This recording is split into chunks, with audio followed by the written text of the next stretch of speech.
શહેર કોંગ્રેસ દ્વારા પ્રજાલક્ષી પ્રશ્નોનું નિરાકરણ લાવવામાં સફળતા મળી હોવાના માહિતી મીડિયાના માધ્યમથી જાહેર કરી। ભાવનગર મહાનગરપાલિકાના 13 વોર્ડમાં અલગ અલગ સમયે લોકપ્રશ્ન સાંભળવામાં આવ્યા હતા। આ લોકપ્રશ્નમાં શહેરની સિટી બસનો પ્રશ્ન, ડ્રેનેજની લાઇનનો પ્રશ્ન, પાણી વિતરણના સમયની અનિયમિતતા, આંગણવાડી પાસે થતી ગંદકી જેવા 600 જેટલા પ્રશ્નો સાંભળવામાં આવ્યા હતા, જે અંગે કોંગ્રેસના નગરસેવકો અને આગેવાનો દ્વારા કમિશનરને રજૂઆત કરવામાં આવી હતી।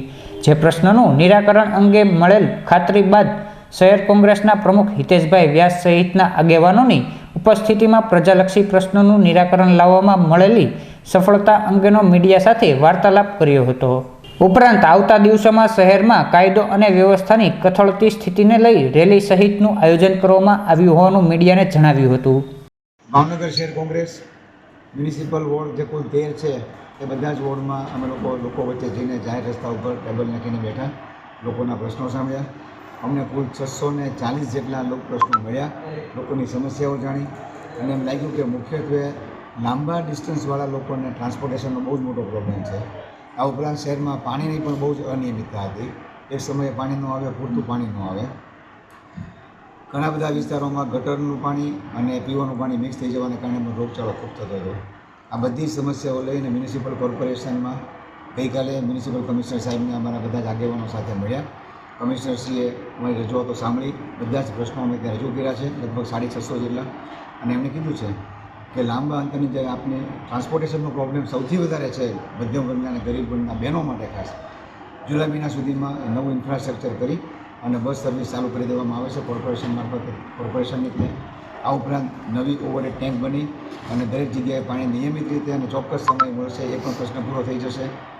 નવા 7 વોર્ડમાં ડ્રેનેજના કામ પણ શરૂ કરવાનું કંઈક આયોજન કરેલું છે, એ બાબતે અમે વિગતવાર ચર્ચા કરશું, પણ કમિશનર સાહેબે કીધું છે એટલે વિશ્વાસ છે કે ડ્રેનેજનો પ્રશ્ન પણ હલ થઈ જશે। અને વારંવાર બનતા અને તૂટતા રસ્તાઓ બાબતે પણ રજૂઆતો કરી, એનો પણ પોઝિટિવ અભિગમ મળેલ છે। આ ઉપરાંત અમે લોકો સરટી હોસ્પિટલમાં 1 મહિના માટે બેસા અને દર્દીઓને શું મુશ્કેલી પડે છે એની જાણકારી મેળવી।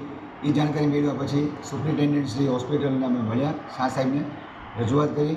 અમે લગભગ 53 પ્રશ્નો રજૂ કરેલા, અમારી પાસે 160 ઇસ્યુ આવેલા, એ બાયફટ કે ફરી બધું લઈ એમની પાસે ગયા, એમને બધું તપાસ્યા પછી અમને લખીને અમને વિગત સાથે આપ્યું છે કે માત્ર 4-5 વસ્તુઓ જ કરવાની બાકી છે, બાકીના બધા જ પ્રશ્નોનું નિરાકરણ આવી ગયેલ છે। એટલે ભાવનગર શહેર કોંગ્રેસ જે તંત્રએ સહકાર આપે છે એ બધાનો ખૂબ જ આભાર માની આવેલ છે અને ભવિષ્યમાં પણ સકારાત્મક કામ કરતા રહીશું। શહેરમાં મુખ્યત્વે 3 પ્રશ્નો છે। એક તો લો એન્ડ ઓર્ડરનો પ્રશ્ન છે, આ ઉપરાંત બેરોજગારી ખૂબ જ છે અને શિક્ષણના પણ પ્રશ્નો ઘણા બધા છે।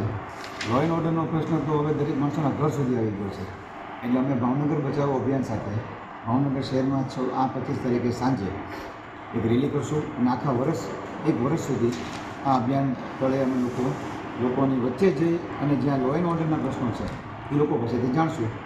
13 વોર્ડના કોંગ્રેસના વોર્ડ પ્રમુખોના નંબર અમે જાહેર કરશું અને એ લોકોને એ નંબર ઉપર કોઈ પણ એ વિસ્તારના માણસો એ અમારા વોર્ડ પ્રમુખોનો સંપર્ક કરી શકશે અને પોલીસના કામ અમે એ રીતે પૂરા કરશું।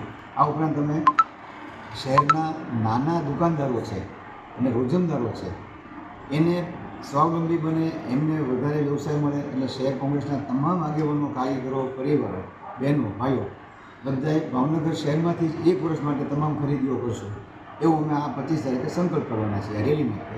અને એ રીતે અમે ભાવનગરને સ્વાવલંબન અપાવવા અને ભાવનગરને ભાંગતું બચાવવાનું અભિયાન 1 વર્ષ માટે શરૂ કરશું।